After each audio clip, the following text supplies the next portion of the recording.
yes, we'll be talking specifically about distributed transactions across Flink and Kafka and how to do that correctly. Now, before anything else, I think it's worth mentioning why we're mentioning revisit here. Because ironically, exactly one semantics is, you would probably hear about it more than once at a data streaming conference nowadays. So you would have figured, these guys should have figured it out by now already, right? Well, for the most part, that is kind of true. Back in Flink 1.7, I think that was about 5 years ago. That was also when Kafka first released Kafka transactions. And at the time, Flink also released an exactly one sync connector to write exactly one semantically to Kafka. But it turns out there's quite a few gotchas in that implementation. And there's some unique challenges for distributed stream engines like Flink to achieve exactly once correctly. So we're going to talk about those challenges and how we're going to fix things across Flink and Kafka. So the agenda for today is basically we're going to talk about first a primer of how Flink achieves exactly one semantics on top of its checkpointing model. If you're new to Flink, this is a great introduction to one of the most powerful features, in my opinion, of Flink. And second of all, with that built-up knowledge of checkpointing, we'll be going into the specific issues that we are currently seeing with Kafka Sync. And next, my colleague Alex will go into KIP 939 and how that is going to solve everything for Flink. And also, at the same time, it's generally applicable to outside of Flink applications as well. And then how we put everything together with Flip 319. So, first of all, let's go into end-to-end exactly once with Flink. Here we have a very typical Flink application. It's just reading some data from some data input sources, doing some stateful computation within this pipeline. Let's say it's doing some windowing operations, and then it's writing out the results to Kafka and some other transactional databases. Now, if this pipeline just runs without any failures, the exactly once problem is obviously much less interesting to talk about. But obviously, we all know, software doesn't necessarily behave like adults all the time. They can be chaotic. So failures will happen. We have to assume that they will happen, right? And what we want is when this pipeline recovers, the state of the world is still consistent such that whatever progress we've made in the data sources, those derived results are the only ones we want to see consistently across all the data sinks that's been processed. Now, Flink achieves this using periodic checkpoints. And these checkpoints, they provide a consistent view across two most important things. First of all, it's the internal compute state. So we talked about a window operation happening in this pipeline. So there will be probably some in-flight window aggregations. And very importantly is also where we are in the data input source. And second of all is external state, consisting of, across all of these data sinks, identifiers to the transactions, which holds results that corresponds to the progress that we are committing here. And yes, if you might have noticed by now already, but the very act of generating these checkpoints, this is a distributed transaction across source progress, Flink internal state, and whatever we're writing to all the data sinks. Now, the important thing here is that Flink is the transaction coordinator. As long as you have checkpointing enabled on your Flink job, Flink will be doing the transaction coordination for you. And what this means is the Flink user rarely just has to worry about coding out the data stream transformations going from sources to sinks. And speaking of distributed transactions, one of the most common paradigms or models that come up into our heads is 2PC. And it turns out that Flink's checkpointing algorithm, if you look at it from a very specific angle, it looks a lot like 2PC. And so let's first do a recap of 2PC for people who are not familiar with this concept. So here we have several processes. There's a transaction coordinator process, and then several participants. And each of these participants is doing its own local writes to its own database. Now, for the time being, these writes are all just pending writes, writes written to a transaction which is pending to be committed. Right, because the goal of 2PC is to make sure that everyone either commits altogether or they abort altogether. Okay, so now after some writes, the transaction coordinator could decide, okay, I want to make some global progress now so that results are actually visible and committed to these data stores. So this is phase one, where sometimes called prepare, sometimes called voting phases, where the transaction coordinator will tell each participant to say, okay, hey, prepare your local rights. We're about to do a transaction globally. And then each participant would then flush all of its pending rights to the database. So it has to be durable. So it could be, let's say, durably persisted to a write-ahead log in these databases. As soon as a participant says, yes, I've successfully prepared my local part of this global transaction, this participant will tell the coordinator, say, yes, okay, I'm prepared. And each participant, after everyone says yes, the transaction coordinator basically decides, okay, so it seems like we can globally commit now. So it would persist a decision of this phase one to globally commit. Now, after this persistence point, this is when nobody can go back. Okay, everyone has to eventually commit their flushed results. Now, in the other scenario, if some participant says, nope, I can't finish my local transaction, this is a no-go, then this participant will return no to the transaction coordinator, which will result in a decision to globally abort. And this leads us to phase two, obviously, that, okay, a decision has been made, the transaction coordinator will tell all participants to either all commit or all abort. So as I have mentioned, Flink's checkpointing algorithm really feels a bit like 2PC if you look at a specific angle. And the Flink checkpointing algorithm that we're using, we call it asynchronous barrier snapshotting here. So without further ado, let's look at an example of this whole flow. So this is basically a two-phase commit, right? And so let's identify which are the actual participants happening here. The participants are basically these red circles, which represents operator subtasks within the Flink job. And when we say that they're participants is, but again, the goal of Flink's checkpointing is to generate checkpoints that provide a consistent view across everything that is happening, where we are in the source, what is the state of everyone, and what are the results that should be visible in our data sinks. So here,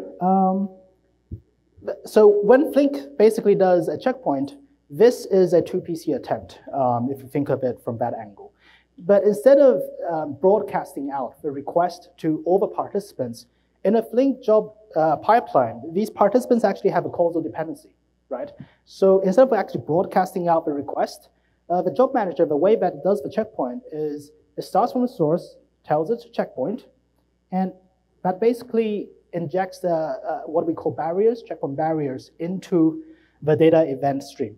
Now, these operators, when they receive this barrier, they should basically treat this barrier as a prepare request, okay? So what they need to do, again, in the prepare request is to flush whatever pending state, pending writes they have into persistent storage, okay?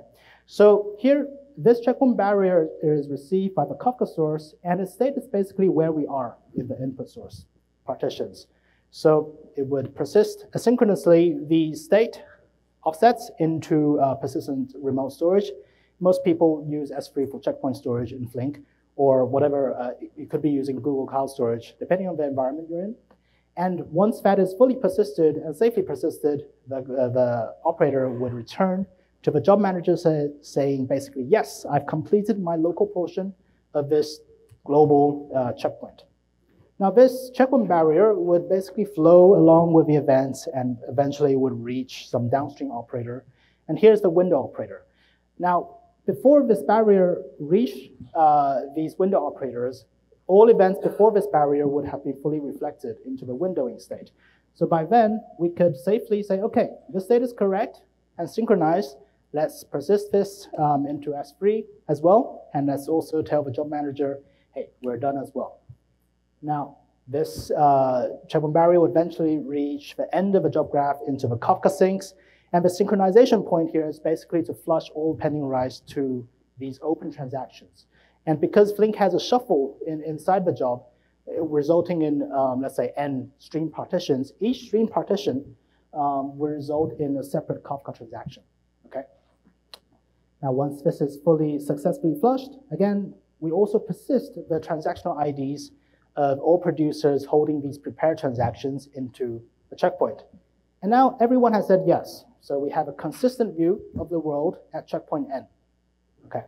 Now, once this is fully completed, the job manager would essentially register this complete checkpoint at the checkpoint metastore. And this is basically the persistence point of the 2PC decision globally. Once this is persisted, there's no going back. Okay, everyone has to commit. Now, so okay, the transaction coordinator here, the job manager, will then tell all externally writing Kafka syncs operators, and here externally writing operators would be the Kafka sync, to commit their transactions. And once this is committed, we have now an eventual state of the world. Now here, any distributed system talk would not be complete without talking about how do we handle failures here. So here I'm just going to point out a very specific point of failure because it would segue into the problems with the current Kafka sync. Alex, my colleague in a sec, will go through a much more detailed failure point analysis.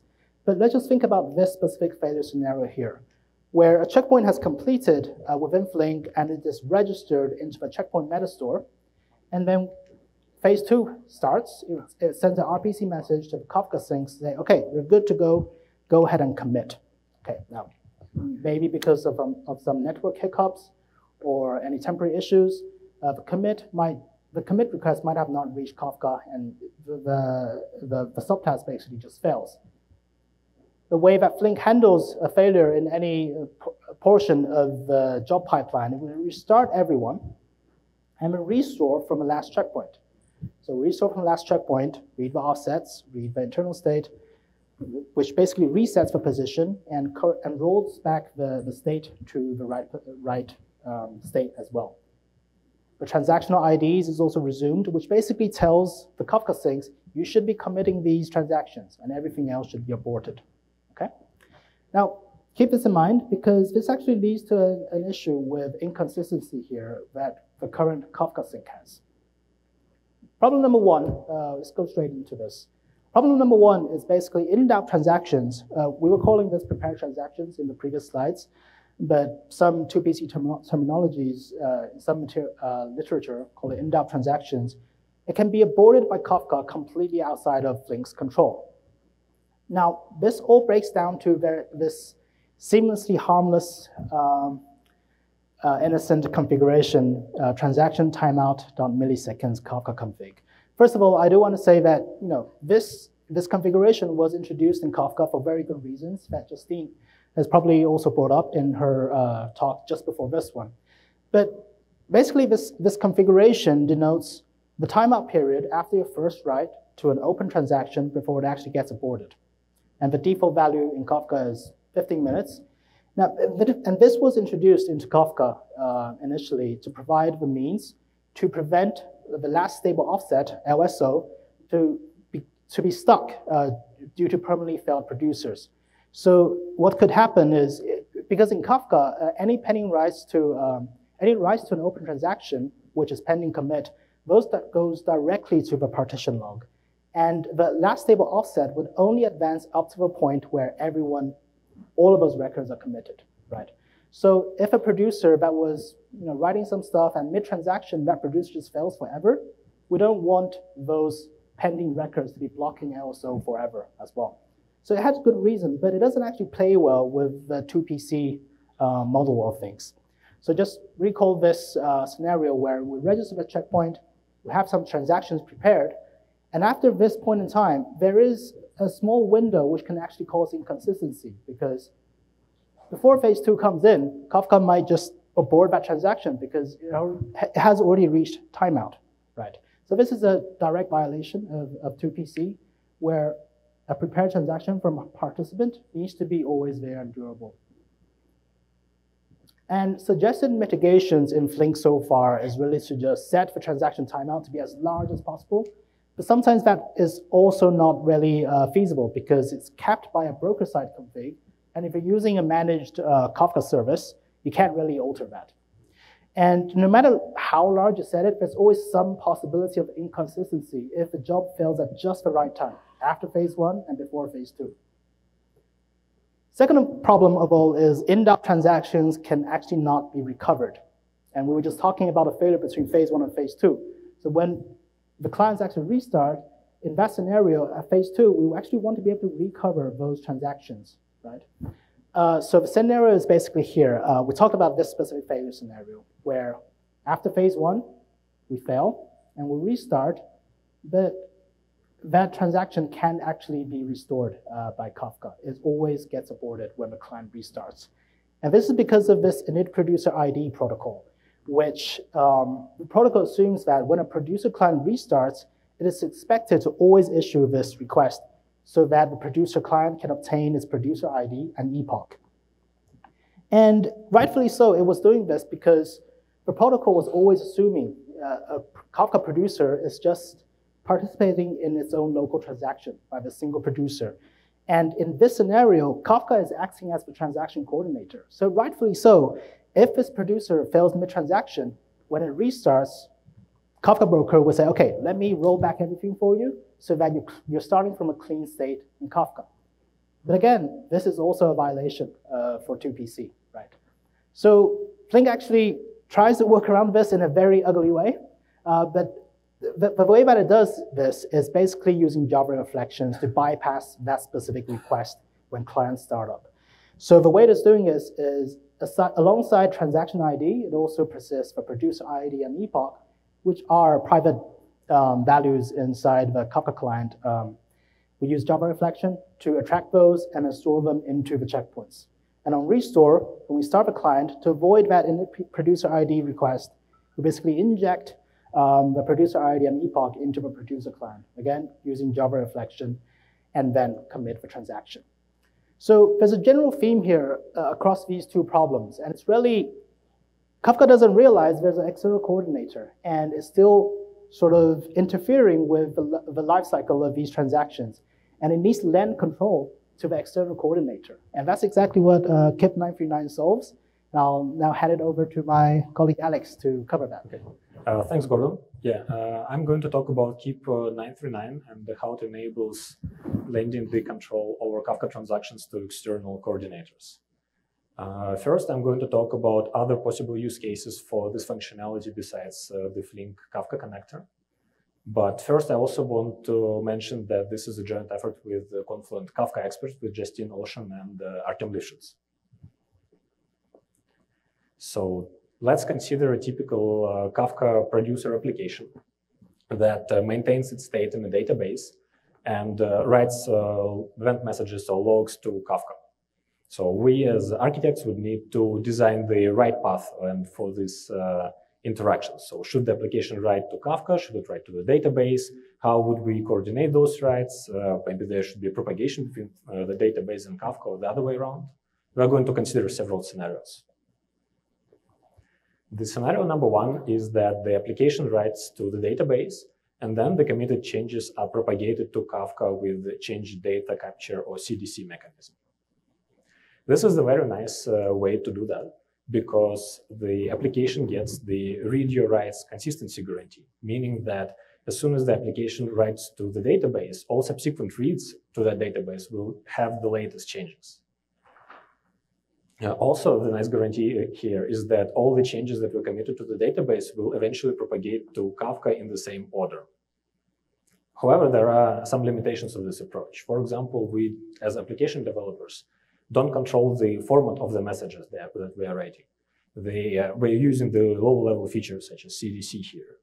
And the format of these messages is bound to the database version and its implementation.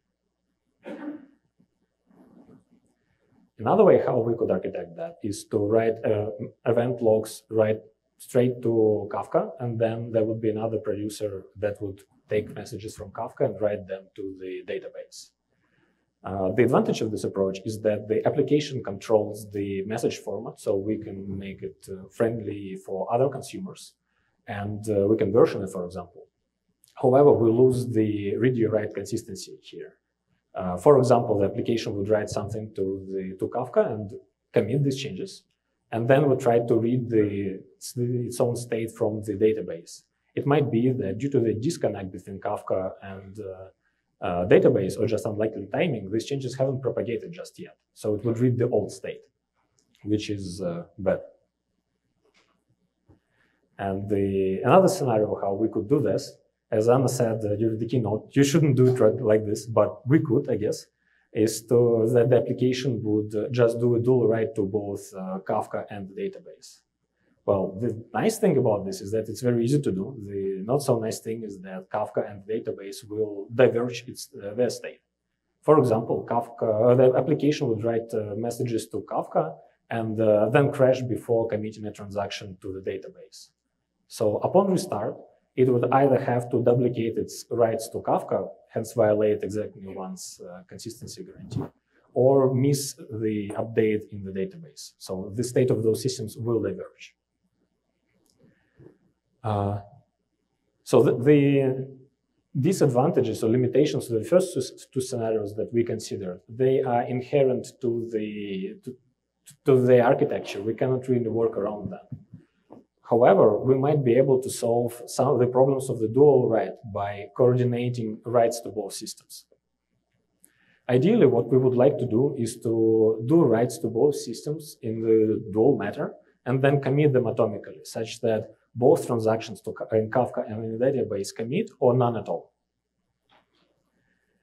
And if we consider the transaction flow in SQL databases, we already have the control flow for that. There is the keywords such as begin transaction and commit and rollback. However, Kafka has some limitations, as Gordon described. And if you look in this picture, the application becomes the transaction coordinator with two participants. The Kafka and the database, they become the participants of this two-phase commit. So what are the violations in Kafka to lend the control over the transaction to an external coordinator? There are two. One is that Kafka can automatically abort the transaction regardless of its state, whether it's prepared or not. And the second is that there is the method that we use to commit a transaction in Kafka. It actually merges two phases of the two-phase commit, the voting and the commit phases. So we cannot even split those. And these are two things that the KEEP 939 actually solves. So what it does is it adds new methods to the Kafka producer, such that you can instantiate a producer without aborting the previously existing transaction. Second, there is an explicit method that prepares the current transaction. So as it does now, it flushes the outstanding data from memory to the brokers and returns the state of that prepared transaction. Finally, there is this complete transaction method that, given the transaction state, will either commit it or roll back. And because the control of the life cycle of the transactions is given from Kafka to an external program, we also need the changes in the admin client that allows to list all the transactions running longer than a certain amount of time and the capability to terminate them given the ID. Also, since this is an advanced feature, we have the new ACL to enable this capability and also the client and broker flag. So let's see how this functionality can be used to enable coordinated writes both to Kafka and to the database.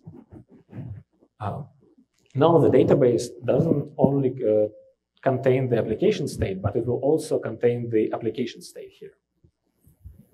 Then the write path would look like that. So in the black, we would have the operations that were there before, and in red, we have the operations that are only possible now with the two-phase commit, with the KEEP 939.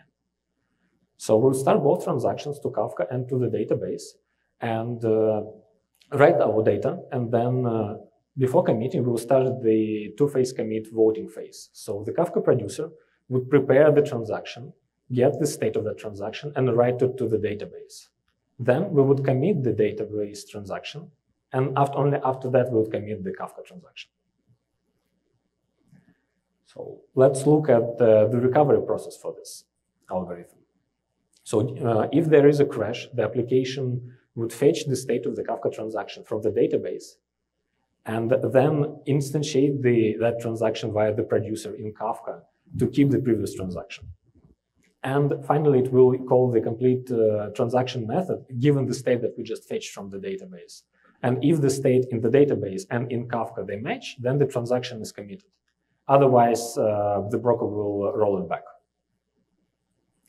So when we do the recovery, we always go through these 3 steps, or through these 3 steps to recover from the failure. And now we will go into detail and see what happens when the transaction crashes at each individual step. We would assume that every step on this write path is atomic, so the crash can happen only before or after each step. So let's consider that an application started running and it opened transactions to Kafka in the database and started to write the data, and then it crashed. So during recovery, we would fetch the state from the database, but since neither the Kafka transaction was prepared or committed, neither the database transaction have been prepared, both transactions will be rolled back. Then the crash can happen after a Kafka producer wrote all the data and prepared the transaction, and we even got the state of the transaction. Well, during recovery, the database client will fetch the state from the database, which will be either null, so nothing, or it would contain the state of the previous transaction. And since the state wouldn't match with the actual state in the database, or in Kafka, then that transaction in Kafka will be aborted. And the same will happen if we even roll this state of the prepared transaction to the database, because these changes haven't been committed in the database. If the crash happens after we committed the updated state of the application and the updated state of the two-phase commit to the database, then in recovery, in the step 1, we would get the latest actual state of the Kafka transaction. And then in the step 3, the Kafka producer complete transaction will roll the Kafka transaction forward, because the state in the database and in Kafka, they match. And finally, if the failure happens after both transactions committed, there is nothing to do in the recovery.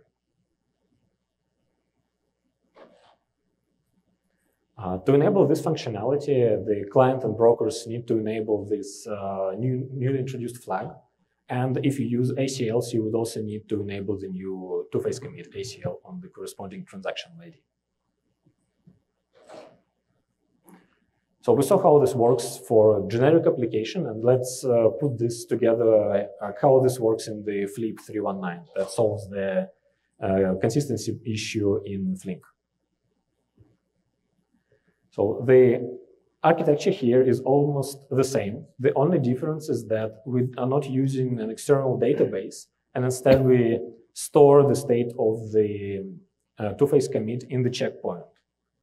This is equivalent to the previously considered application, because the guarantee that we are looking here is that we store the state of the application here, Flink, together with the state of the two-phase commit. So what would happen is that during the normal operation, Flink would write data to Kafka, and then during the checkpointing, it would prepare a Kafka transaction and store the state of the prepared Kafka transaction in the checkpoint. Then Flink will persist the checkpoint, and the post-commit phase, it will commit the Kafka transaction.